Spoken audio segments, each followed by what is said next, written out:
Hello दोस्तों, कैसे हैं आप सभी। उम्मीद करती हूँ आप सभी भी बहुत अच्छे होंगे। दोस्तों, महिलाओं का सबसे बड़ा कंसर्न होता है कि पीरियड्स के बाद किस दिन रिलेशन बनाए या फिर किस समय रिलेशन बनाए जिससे एक बार में ही प्रेगनेंसी रुक जाए।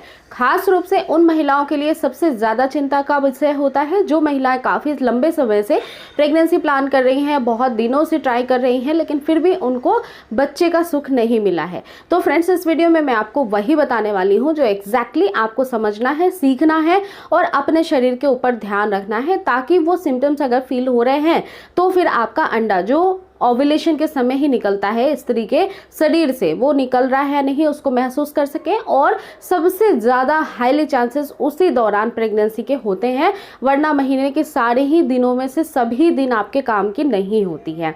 सबसे पहले और ज़रूरी बात आपको ये समझ लेना चाहिए कि अगर आप प्रेगनेंसी ट्राई कर रही हैं तो हर महिला के शरीर से स्त्री बीज निकलते हैं, ठीक है, जिसको हम अंडोत्सर्जन या फिर ओव्यूलेशन की प्रक्रिया कहते हैं। अब यह ओव्यूलेशन की प्रक्रिया कुछ महिलाओं में होती है और कुछ महिलाओं में होती ही नहीं है।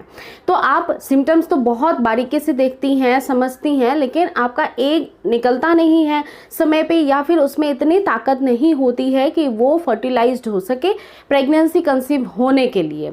सबसे इंपॉर्टेंट चीज़ है कि जिस दिनों में आपके ओव्यूलेशन होते हैं वो वक्त जो होता है उसमें कुछ सिम्टम्स इंपॉर्टेंट दिखाई देते हैं। सबसे पहला जो महत्वपूर्ण लक्षण होता है वो होता है डिस्चार्ज का। अब ये डिस्चार्ज बिल्कुल पानी के जैसा होता है, लेकिन ये चिपचिपा डिस्चार्ज होता है। इसके एक साइंटिफिक कारण ये होते हैं कि जब ये डिस्चार्ज निकलता है तब आपका सर्विक्स का पैसेज जो होता है, पाथ जो होता है, वो मुलायम और लचीला सॉफ्ट बना रहता है, ताकि वो स्पर्म्स अच्छे से उसमें तैर सके और ऊपर की तरफ जाकर स्विम करके आपके अंडे तक पहुंच सके, उसको फर्टिलाइज कर सके। अब ये डिस्चार्ज महीने के कौन से दिन में फील होते हैं, तो सबसे जरूरी चीज आपके लिए ये है कि जब आपके पीरियड्स आते हैं उसके 10वें दिन से ही इस डिस्चार्ज को नोटिस करने लगना है। कई महिलाओं में 11वें दिन, 12वें दिन या 14वें दिन या 15वें दिन भी ये डिस्चार्ज फील होता है। कुछ महिलाओं में अगर ये डिस्चार्ज नहीं फील होता है, इट मीन्स कि आपका ओव्यूलेशन में भी नहीं हो रहा है। ये डिस्चार्ज बनना बहुत इंपॉर्टेंट होता है महिलाओं के शरीर के अंदर, और ये आपके शरीर के अंदर कुछ चीज़ों की कमी की वजह से कई बार नहीं बन पाता है। सबसे इंपॉर्टेंट बात कि इस डिस्चार्ज को नोटिस करना है आपको, और अगर ये नोटिसेबल नहीं है तो फिर आपको ओमेगा 3 फैटी एसिड का कंज्यूम बढ़ा देना चाहिए डे 1 से ही पीरियड्स के। ओमेगा 3 फैटी एसिड आपको अखरोट से मिलता है, चिया सीड से बहुत अच्छे से मिल जाता है। तो आपको या तो फ्रेंड्स जो चिया सीड्स होते हैं या फ्लैक्स सीड्स होते हैं, इन सब चीज़ों का सेवन करना है। सीड साइक्लिंग की वीडियो ऑलरेडी मैं बना चुकी हूँ जिसमें आपको ये सारे मेथड मैंने शेयर किए हैं। सीड साइक्लिंग से आपके हार्मोन्स बैलेंस में आते हैं, जो बैलेंस की कमी है आपके हार्मोन्स की वो अच्छे से बनती है, और जो बहुत ज़्यादा बनती है वो आपकी जितनी बननी चाहिए निर्धारित मात्रा में वो बन पाती है। तो इसके लिए सीड साइक्लिंग बहुत बेस्ट तरीका है। ओमेगा 3 फैटी एसिड बहुत इंपॉर्टेंट होता है एक के ग्रोथ के लिए, एक के क्वालिटी के लिए। तो संपूर्ण एग के अच्छे स्वास्थ्य के लिए आपको ओमेगा 3 फैटी एसिड का कंज्यूम बढ़ा लेना चाहिए। अब देखिए, ओमेगा 3 फैटी एसिड की टैबलेट्स भी आती हैं। अगर आप नेचुरली ये कंज्यूम नहीं कर पाती हैं तो आप टैबलेट का भी इस्तेमाल कर सकती हैं। ओमेगा 3 फैटी एसिड जो है एक तरह का आपके शरीर के अंदर न्यूट्रिएंट्स होता है जो बनाए रखता है और जिससे एग की क्षमता बढ़ती है। तो आप सप्लीमेंट्स भी ले सकती हैं। दूसरी बात का ध्यान रखना है फ्रेंड्स कि कई बार गर्भधारण कर रही महिलाओं को जब प्रेगनेंसी प्लान करती है उसी वक्त से रिकमेंड किया जाता है डॉक्टर के द्वारा कि आपको जो है फॉलेट लेना बहुत इंपॉर्टेंट है। फॉलेट बेसिकली या तो सप्लीमेंट के द्वारा भी हम ले सकते हैं, फॉलिक एसिड की टैबलेट जो 5 mg की डेली आपको लेनी होती है आफ्टर मील 30 मिनट्स के बाद, किसी भी समय, दिन हो या फिर रात हो। या फिर फ्रेंड्स फॉलेट वाली चीज़ें आपको कंज्यूम में बढ़ानी होती है जो फल फ्रूट और सब्जियों के माध्यम से मिल जाती है। अब ये डिस्चार्ज जो है सबसे पहला और महत्वपूर्ण पार्ट होता है आपके ओव्यूलेशन का, उसको ध्यान में रखिए। ये डिस्चार्ज बहुत चिपचिपा होता है, ये डिस्चार्ज इलास्टिसिटी से भरा होता है, स्ट्रेच करता है, ठीक है, और पानी के जैसा देखने में होता है। इसमें कोई भी आपको स्मेल जैसी फीलिंग नहीं आएगी। एक माइल्ड सा स्मेल, फिश स्मेल जो नॉर्मली आपके निचले अंगों का होता है वो बरकरार रहता है। दूसरी बात का ध्यान रखना है कि जिस वक्त महिला ओव्यूलेट करती है उस वक्त ऑटोमेटिक ओव्यूलेशन से पहले हाई लिबिडो हो जाती है। लिबिडो का मतलब कि नेचुरली आपको कंसेप्शन के लिए मन करेगा ट्राई करने का, और महीने के जिन दिनों में ये ऐसा फील होता है आपको उन दिनों को नोटिस करके रखिए, और वो बेस्ट टाइम होते हैं कंसेप्शन के लिए, तो उन दिनों में ट्राई जरूर करना है। द मस्ट आपके लिए महत्वपूर्ण टिप्स है। इसके अलावा फ्रेंड्स तीसरा और महत्वपूर्ण जो मेथड होता है, साइंटिफिकली प्रूवन है कि फ्लैक्चुएशन ऑफ बॉडी टेम्परेचर बहुत जल्दी से डाउन जाता है।